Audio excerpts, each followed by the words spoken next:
और अब बात करते हैं एक पिता की जो अपनी इकलौती औलाद को शहर शहर तलाश रहा है। पैसे नहीं हैं, लिहाजा साइकिल से ही वो घूम रहा है, लेकिन तहरीर देने के बावजूद पुलिस उसकी कोई मदद नहीं कर रही है। ये बच्चा तो किसी ने तो नहीं देखा भैया, ये भैया किसी ने बच्चा तो नहीं देखा भैया। औलाद की तलाश में ये पिता दर दर की खाक छान रहा है। 11 साल के बेटे गोदना को ढूंढते हुए हाथरस के सतीश चंद ने 5 महीने में करीब 1900 किलोमीटर तक रेलवे ट्रैक के सहारे साइकिल चला डाली। साइकिल पर घूम घूम कर ये बेचारा बाप हजारों किलोमीटर दूर तक बेटे को ढूंढ आया। मैं ऐसे ही साइकिल से घूम रहा हूँ सर, एक ही बच्चा है मेरे पास। सतीश की एक बेटी को बीमारी लील गई और एक बेटा एक्सीडेंट में खत्म हो गया। उसके पास इकलौता पुत्र गोदना ही बचा था। 5 महीने पहले वो भी लापता हो गया। उसे गांव वालों से पता चला कि उसका गोदना शाम के समय गांव के बाहर रेलवे ट्रैक पर खड़ी ट्रेन में चढ़ा था। ये भी कि शाम को दिल्ली से कानपुर की तरफ ट्रेन जाती है। बस बेटे की खोज में सतीश साइकिल उठाकर निकल गया।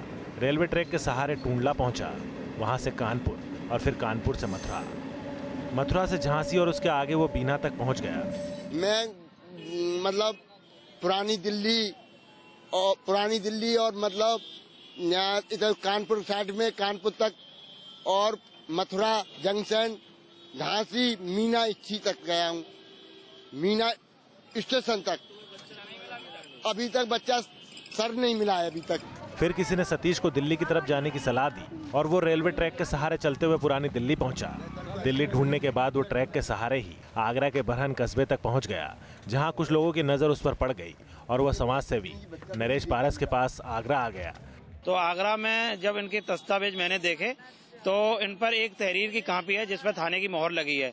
उस मोहर के आधार पर मैंने वहाँ के हाथरस के गुमशुदा प्रकोष्ठ में जानकारी की तो गुमशुदा प्रकोष्ठ में बताया कि इस बच्चे का यहाँ पर कोई भी रिकॉर्ड नहीं है। सुप्रीम कोर्ट का सख्त निर्देश है कि 24 घंटे में बच्चा न मिले तो अपहरण का मुकदमा दर्ज किया जाए, लेकिन यहाँ तो गुमशुदगी की भी एंट्री नहीं की गई।